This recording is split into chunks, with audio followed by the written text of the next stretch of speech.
여러분, 추수감사절입니다. 추수감사절의 기원은 미국에 건너온 청교도들이 첫 추수를 하고 하나님 앞에 감사 예배를 드림으로 시작된 절기가 추수감사절입니다.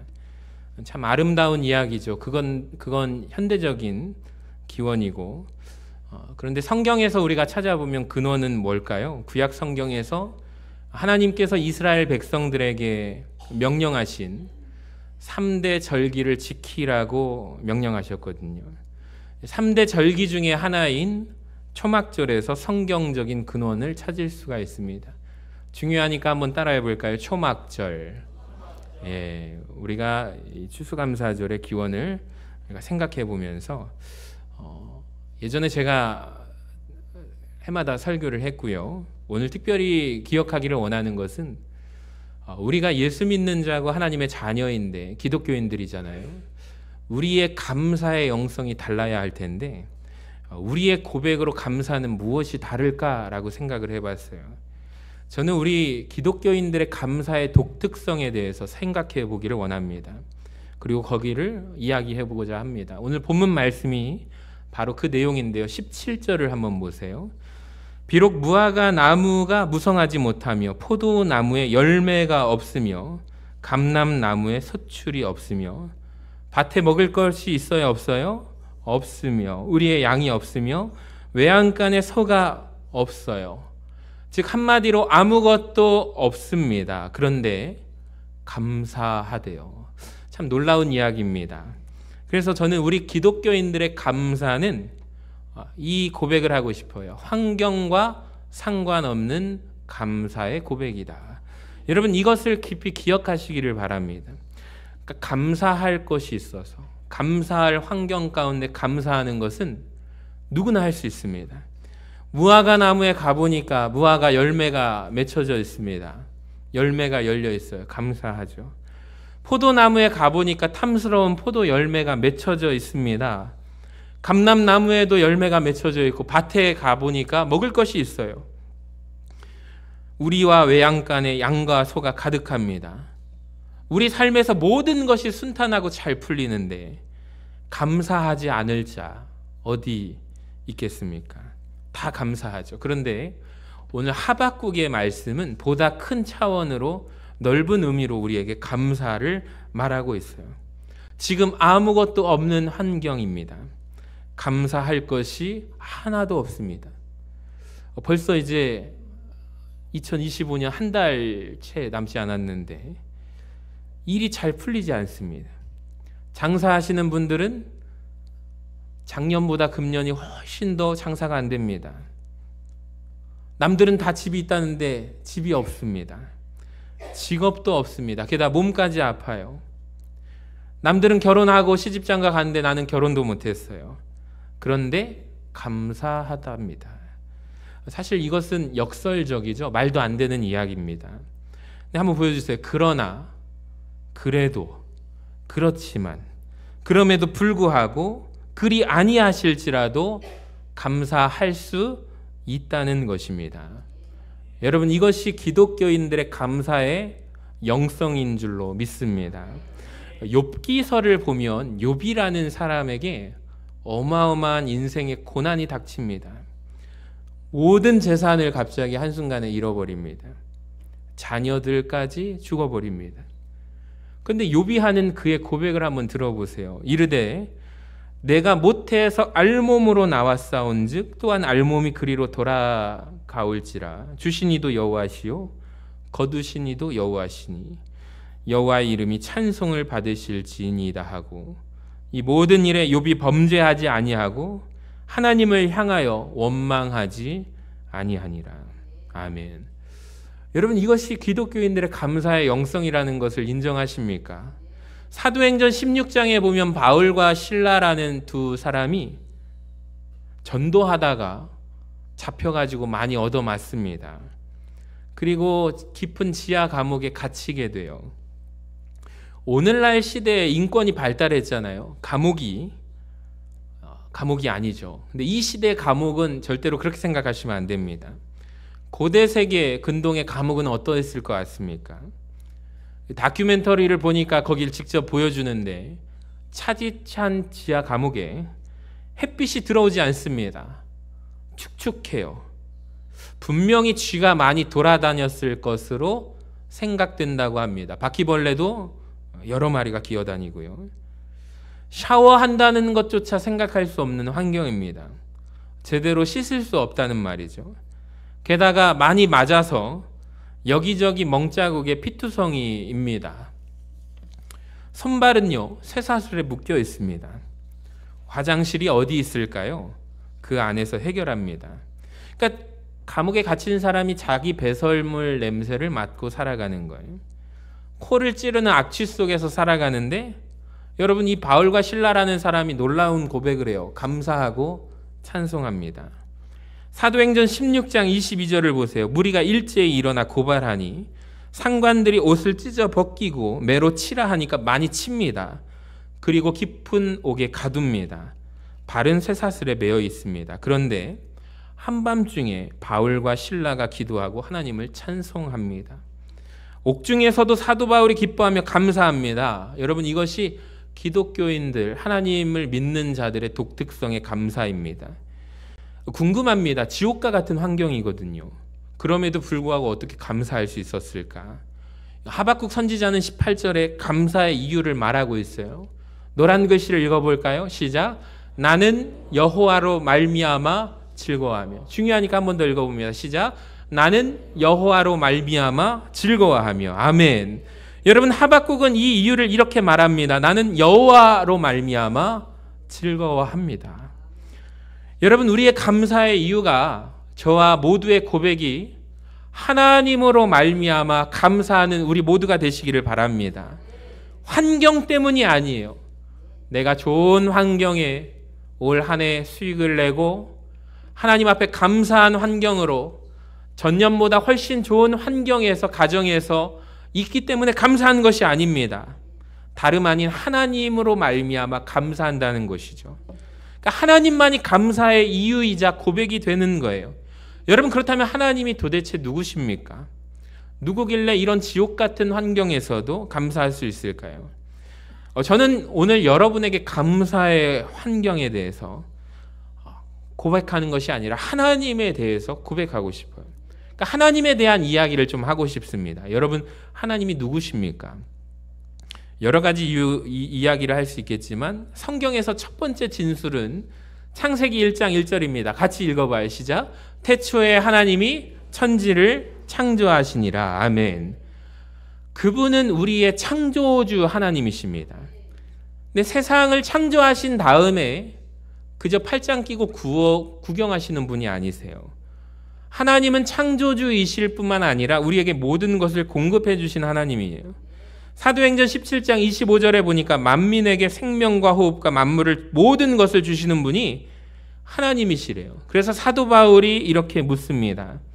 고린도전서 4장 7절에 내게 있는 것 중에 받지 아니한 것이 무엇이냐. 정말 그래요. 여러분, 한번 따져봅시다.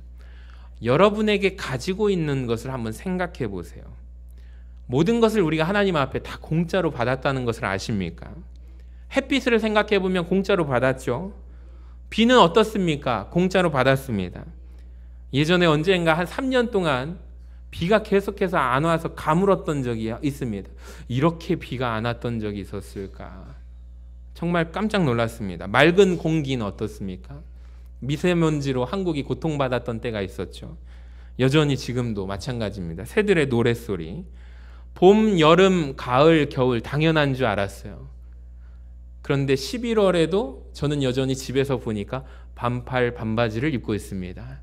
우리 아이들이 보는 세상은요, 여름이 길고 겨울이 길어요. 봄, 가을은 아주 짧습니다. 앞으로는 1월 달에도 반팔 입는 날짜가 되지 않을까 생각해요. 여러분, 참 큰일이죠. 사계절의 계절의 변화가 당연한 줄 알았습니다. 당연한 게 아니었습니다. 아름다운 바다는 어떻습니까? 많이 망가지고 있죠. 중력은 어떻습니까? 없으면 만약에 우리는 다 우주 공간에 먼지가 될 거라고 합니다. 다 날아간다고 해요. 공짜로 받았어요. 내 몸을 한번 보세요. 눈, 코, 입, 귀. 두 팔, 두 다리 모든 것이 다 공짜로 받았어요. 여러분 우리 피부가 얼마나 대단한지 아십니까? 화상을 입으면 이 피부를 대체할 피부가 아직까지 안 나왔어요. 대단히 잘 만들어졌습니다. 우리 피부가. 모든 장기는 어떻습니까? 혈액도 마찬가지예요. 공짜로 받았습니다. 인슐린을 포함한 각종 호르몬 소화가 잘 되십니까? 감사하시기를 바랍니다. 다 공짜로 받았어요. 받지 아니한 것이 아무것도 없어요. 다 받았어요. 병원에 가보세요. 얼마나 우리가 살아있다는 것이 감사합니까? 지능이 뛰어나고 운동신경이 뛰어나신 분들 자랑하지 마세요. 하나님께 받은 것입니다. 예술적인 감각이 뛰어나신 분들 내가 뚝질나서가 아닙니다. 여러분 하나님께 받은 거예요. 시각과 청각과 후각, 미각, 촉각, 통각 모든 것을 다 받은 거예요. 배우자와 자녀도 마찬가지입니다. 다 받은 것입니다. 어제 큰애랑 잠들기 전에 충격적인 얘기를 들었는데 자기 친구 2명이 가출했대요. 며칠 동안 가출했어. 진짜 가출 맞아? 그랬더니 이틀 동안 집 나가서 다시 어떻게 됐어? 그랬더니 돌아갔대요. 그래서 그 친구들을 같이 있어주느라 어제 밤에 늦게 와가지고 제가 저녁은 꼭 같이 먹자. 이거는 우리 가족의 약속이다. 그런데 어제 밤늦게 들어왔어요. 그래서 제가 삐져가지고 말도 안 했어요. 밖에 나가서 살아. 운동 너 그렇게 좋아하면 운동장 가서 잠자. 그랬더니 아빠 많이 삐졌네요. 그래서 그 친구들 다행히 집에 돌아갔대요. 그래서 하마터면 마음속으로 우리 아들도 가출하면 안 되지. 그래서 이제 마음을 풀었습니다. 얼마나 감사한지 모릅니다. 집에 아이들이 있는 게 감사해요. 여러분 마찬가지 아닙니까? 논밭에 이 과일과 채소 내가 노력한 것이 하나 없는데 다 받았어요. 하루 24시간 365일 받아서 다 쓰고 있습니다. 공짜 아닙니까? 그러니까 내게 있는 것 중에 받지 아니한 것이 하나도 없어요. 다 받았어요. 모든 것을 받아서 공짜로 쓰고 있지 않습니까? 그러니까 여러분 감사는 뭘까요?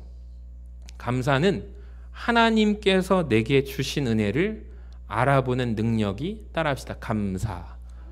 그러니까 감사하는 자만이 살아계신 하나님, 전능자, 창조주에 대해서 감사할 수가 있는 거예요. 이 어마어마한 것을 내가 받고 살아요. 근데 우리는 놀랍게도 감사하지 않아요. 놀라지 않아요. 감격하지 않아요. 하나님 어디 계시냐고 물어요. 우리는 감사하지 않아요. 시편 기자는 감격하면서 외칩니다. 내게 주신 모든 은혜를 내가 여호와께 무엇으로 보답할까? 그러니까 감사로 보답하는 거예요. 여러분 은혜라는 단어와 감사라는 단어가 어원이 같다는 것을 아십니까? 따라해볼까요? 은혜, 감사. 사실 같은 단어에서 파생된 거예요. 그러니까 그라시아스, 이게 감사합니다. 영어로 그레이스, 은혜라는 뜻입니다. 그러니까 은혜와 감사가 같은 거예요. 은혜에 대한 반응이 바로 감사하는 거예요. 여러분 한번 생각해 보세요. 우리의 창조주 되시고 공급해 주시는 하나님께 하박국 선지자는 감사합니다. 그것뿐만이 아니라 계속해서 말해요. 18절에 나는 여호와로 말미암아 즐거워하며 나의 구원의 하나님으로 말미암아 기뻐하리로다. 여러분 구체적으로 기뻐하는 이유가, 감사하는 이유가 누구로 말미암아? 구원하시는 하나님으로 인하여 기뻐한다라는 거예요. 여러분 이것이 우리 기독교인의 독특성인 줄로 믿으시기를 바랍니다. 그러니까 우리 하나님은 우리를 창조하셨어요. 믿으시면 아멘 하시기 바랍니다. 공급해 주신 하나님이십니다. 나를 죄에서 구원해 주시는 하나님입니다. 여러분 이 하나님께 감사하시기를 바랍니다. 인간이 무엇일까요? 인간은 죄덩어리입니다. 죄 가운데 태어나 죄 가운데 살다가 죄 가운데 멸망할 수 없는 존재가 인간입니다. 죄인이에요. 그러니까 죄를 지어서 우리가 죄인이 아니고 죄인이라서 죄 짓고 사는 거예요. 성경에 보면 요한복음 8장에 어떤 장면이 나오냐면 간음한 여인이 사람들에게 붙잡힌 장면이 나와요. 그때 당시의 율법은 이 간음한 여인을 법적으로 정죄하려면 사람들이 돌 하나씩 들고 그 여인을 쳐서 죽이는 것이 율법에 마땅한 행위입니다. 그때 사람들이 다 손에 뭐 하나 들고 있어요? 돌 하나씩 들고 있는 상황이에요. 돌로 쳐서 이 여인을 정죄하려고. 자, 그런데 그 순간에 예수님께서 뭐라고 말씀하세요? 다 아실 거예요. 너희 중에 죄 없는 자가 먼저 이 여인을 돌로 쳐라. 자, 그때 놀라운 상황이 벌어집니다. 손에 돌 하나씩 들고 있었던 사람들 한 사람 한 사람이 마음의 양심의 가책이 느껴집니다. 누구부터 시작될까요? 어른들로부터 시작해서, 그 중에 나이 제일 많은 연세 드신 분로 시작해서 손에 들고 있던 돌을 바닥에 던지고 돌아갑니다. 여러분, 이게 무슨 의미일까요? 무슨 뜻일까요? 사람이요, 살면서 우리가 인생을 살아가면서 죄 많이 짓고 살아간다는 의미입니다. 죄인입니다. 남에게 상처 한 번도 안 준 사람 없죠. 거짓말하고 시기하고 질투하고 뒷담화해요. 배신하고 남을 괴롭힙니다. 이기적이고 누구나 수치스러운 과거가 있습니다. 부끄러운 과거가 있어요. 그래서 우리는 죄인이에요. 죄덩어리예요. 소망이 없는 존재입니다. 그런데 하나님께서 우리를 구원해 주신다는 거예요. 로마서 5장 8절을 같이 한번 읽어봅시다. 시작. 우리가 아직 죄인 되었을 때 그리스도께서 우리를 위하여 죽으심으로 하나님께서 우리에 대한 자기의 사랑을 확증하셨느니라. 아멘. 여러분, 우리 믿는 자들, 기독교인들의 독특성의 감사는 뭘까요? 구원하신, 나를 구원하신 하나님께 대한 감사임을 믿으시기를 바랍니다. 여러분, 구원하신 하나님이요, 구원으로 끝내지 않아요. 사도 바울의 이야기를 보세요. 로마서 8장 32절에 자기 아들을 아끼지 아니하시고 우리 모든 사람을 위하여 내주시니가 어찌 그 아들과 함께 모든 것을 우리에게 주시지 아니하겠느냐. 여러분, 즉 하나님은 어떤 분이십니까? 우리를 구원하시는 하나님이실 뿐만 아니라 다른 것을 주시는 하나님. 하박국이 그 이야기를 하고 있는 거예요. 19절에 보세요. 오늘 말씀인데 한번 자막이 있으면 띄워주시기 바랍니다. 19절 우리 같이 한번 읽어봅니다. 주 여호와는, 시작. 주 여호와는 나의 힘이시라. 나의 발을 사슴과 같게 하사 나를 나의 높은 곳으로 다니게 하시리로다. 아멘. 여기까지 보시면 하박국이 왜 또 감사할까요? 내 삶에 놀라운 일을 행하실 하나님으로 말미암아 나는 감사한다라는 거예요. 여러분, 하나님은 우리를 창조하시고 우리를 공급해 주시고 우리를 구원하실 뿐만 아니라 내 삶에 힘이 되어 주셔서 내 인생에 놀라운 일을 행해 주실 분이심을 믿으시기를 바랍니다. 그러니까 내가 갈 수 없는 곳, 올라갈 수 없는 곳까지 올라가게 하시는 분이십니다. 사실 이 고백이 다윗의 인생 고백이거든요. 시편 18편을 보세요. 하박국하고 똑같은 고백을 합니다. 이 하나님이 힘으로 내게 띠띠우시며 내 길을 완전하게 하시며 나의 발을 암사슴 발 같게 하시며 나를 나의 높은 곳에 세워주셨다라고 고백합니다. 이 고백을 사무엘하 22장에서 다윗이 해요. 우리가 볼 때 다윗이 굉장히 대단한 사람인 것처럼 보이잖아요. 근데 아니에요. 다윗은 별 볼 일 없는 사람입니다. 아무에게도 인정받지 못했던 사람입니다. 사무엘 선지자, 오늘날로 치면 목사님이 집에 와서 가정신방을 하는데 세상에 부모가 다윗을 찾지도 않고 부르지도 않아요. 막내였거든요. 장남 형 엘리압부터 쭉 보여주고 싶은 자녀들을 쭉 세우는데 부모가 다윗도 찾지를 않아요. 그래서 다윗이 하가탄 같은 인생입니다. 하가탄이 뭐냐면 하찮은 존재라는 말입니다. 자, 그런데 하나님께서 그가 열심히 노력을 해서 달란트가 있었죠. 사울 왕 앞에서 악신 들렸을 때 하프로 그를 치유해 줍니다. 궁중 악사로 올라가게 되죠. 가는 곳곳마다 전쟁에서 승리합니다. 위대한 장수가 되죠. 군대 장관까지 자기가 올라갑니다. 올라갈 수가 있는 데가 여기까지예요. 자기 힘으로 왕까지는 못 올라가요. 하나님께서 그를 하가탄 같은 인생을 목자로서 양 몇 마리 안 되는 양을 치고 있던 다윗을 올려주시니 그가 위대한 왕의 자리로까지 올라가게 되는 거예요. 자기가 고백하는 거예요. 하나님께서 나를 높이 올려주셨다. 왕으로까지 만들어주셨다. 내가 갈 수 없는 곳에 하나님이 나를 들어 세워주셨다. 고백이에요. 요셉은 어떻습니까? 눈치 없는 아이, 왕따였죠.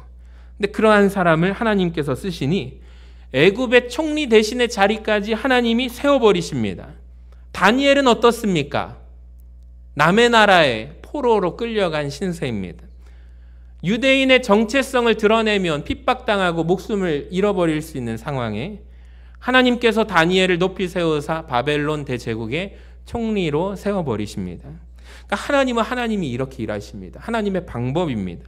시편 75편 6절입니다. 무릇 높이는 일이 동쪽에서나 서쪽에서 말미암지 아니하며 남쪽에서도 말미암지 아니하고 오직 재판장이신 하나님께서 이를 낮추시고 저를 높이시느니라. 아멘. 여러분, 하나님이 높이시는 인생 되시기를 바랍니다.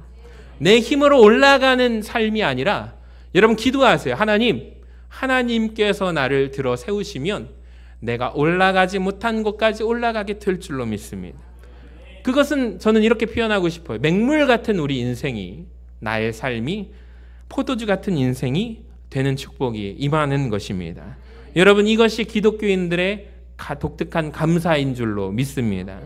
그런데 오늘 본문에 보시면 나는 여호와로 말미암아 즐거워하는도다. 한번 따라해 볼까요? 나는 여호와로 말미암아 즐거워합니다. 여러분, 이걸 사실 원어적으로 성경에 찾아보니까 어떤 뜻이 있냐면 나는 하나님 안에 있기 때문에 이 의미입니다. 내가 하나님 안에 머물러 있으므로 내가 하나님 안에서 감사합니다. 내가 주님 안에 머물러 있기 때문에 주님 안에서 감사합니다. 좋은 환경 가운데서 감사하는 내 모습이 아니라 내가 주님 안에 있기 때문에, 환경이 상관이 없는 거예요. 내가 하나님 안에 있음으로 말미암아 감사할 수 있는 거. 여러분, 그래서 질문하겠습니다. 우리 모두가 그리스도인들이잖아요. 여러분 지금 감사하고 계신가요? 정말 감사하고 계십니까? 환경과 아무 상관없이 감사하고 계신가요?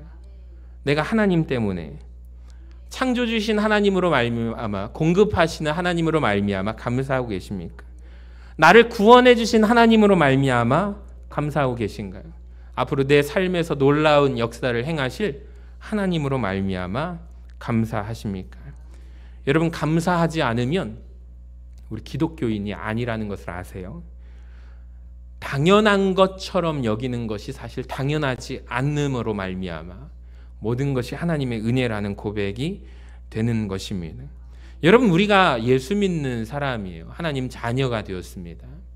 주님을 주님으로 부르고 그 축복을 얻었습니다. 내가 기독교인입니다. 근데 점검하셔야 돼요. 감사를 훈련하셔야 돼요. 내 입술에서 만약에 감사가 사라져 버렸다면 내가 망할 징조예요. 그 근거를 드릴게요. 사도 바울은 세상이 멸망할 징조에 대해서 디모데후서 3장 1절에 다음과 같이 설명합니다. 말세에 고통하는 때가 이르러, 이게 말세 징조래요. 한번 나중에 집에 가셔서 쭉 읽어보세요. 자기를 사랑하고, 진짜 맞죠? 말씀대로예요. 지금 말세를 살고 있어요. 돈을 사랑하고 자랑한대요. 교만하고 비방하고 부모를 거역하는 시대. 근데 다음 보세요. 감사하지 않는 것이 세상에 망할 징조예요. 그런데 이 고백을 조금 더 확장해서 나에게 고백해 보면, 적용해 봅시다. 내 입술에서 감사가 사라진다면 나에게 어떤 일이 일어날까요? 내 인생이 망할 징조라는 것을 아십니까? 그러니까 원망하면 망합니다. 원망하면 다 죽습니다. 이스라엘 백성들의 출애굽 이야기가 우리 구원의 모형이거든요. 굉장히 중요합니다. 그래서 이스라엘 백성들이 출애굽을 하는 사건을 우리가 성경을 계속해서 읽어보면 참 놀라운 비밀이 있어요. 이 사람들이 광야에서 다 죽었어요. 광야는 어떤 곳입니까? 낮에는 뜨거워서 죽고 메말라서 죽고, 밤에는 기온이 영하까지 급락해서 추운 곳입니다. 먹을 물이 없고요. 먹을 것이 없고 마실 물이 없습니다. 근데 열사병 걸려서 죽은 사람 한 명도 없습니다. 밤에 추워서 얼어 죽은 사람 한 명도 없습니다. 배고파 죽고 목말라서 죽은 사람 한 명도 없습니다. 근데 홍해 바다를 은혜로 건넜잖아요. 마른 땅을 두 발로 밟고 건넜습니다.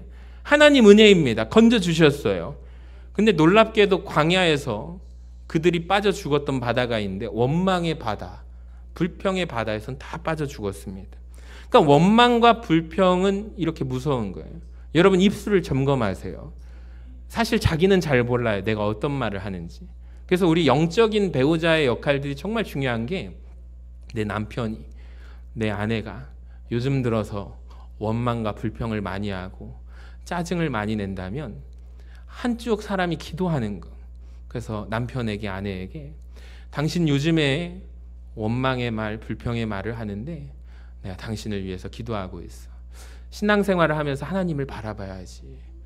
다시 힘을 내서 우리 이 시기를, 어려움 시기를 이겨냅시다. 같이 기도하는 거. 교회 같이 가서 기도하자고. 새벽 기도 자리 같이 나가서 기도하자고. 여러분, 이런 부부가 살리는 부부예요. 자녀들이 요즘 들어서 어렵고 힘든 시기를 보내고 있다면, 원망과 짜증과 불평의 말을 한다면 부모들이 그것을 같이 기도하면서 잡아주는 거예요. 이게 믿음의 가정의 아름다운 모습입니다.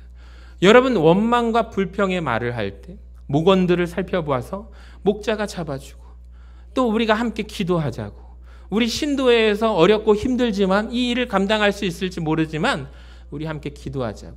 여러분, 이렇게 서로가 살리는 예수의 살림꾼들이 되어주시기를 바랍니다. 그러니까 신앙생활을 하면서 내 입술을 서로가 점검하는 거예요.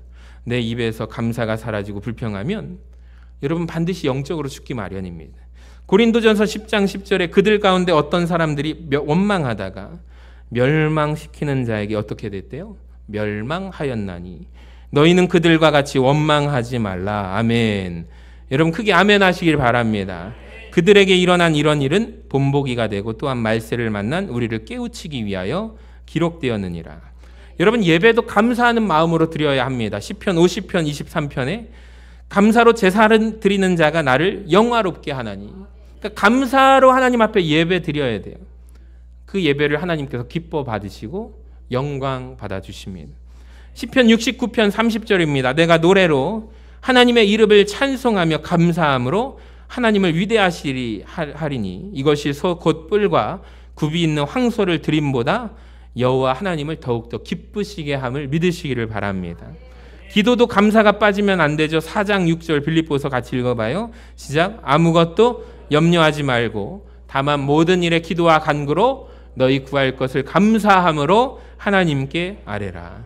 여러분, 너희 구할 것을 무엇으로? 감사함으로 기도하시기를 바랍니다. 골로새서 4장 2절에 같이 읽어봅시다. 시작. 기도를 계속하고 기도에 감사함으로 깨어있으라. 여러분, 감사가 이렇게 중요함을 아십니까?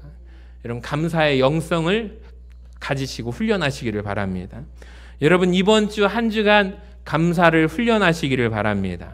우리 옆에 분들과 이렇게 인사해 봅시다. 감자가 됩시다. 다시 한번 옆 사람과 인사합시다. 감자가 됩시다. 뭘까요? 왜 목사님 갑자기 뜬금없이 감자가 되라고 하냐? 감사하는 자입니다. 여러분, 놀랍지 않습니까? 제가 이 이야기를 할까 말까 아이들한테 테스트를 했더니 아빠 제발 아재 개그 하지 말라고. 하지 말래요. 네, 아예 해야겠습니다. 이것보다 좋은 단어가 없는 것 같아서 여러분 한 주간 감사하는 자 되시기를 바랍니다.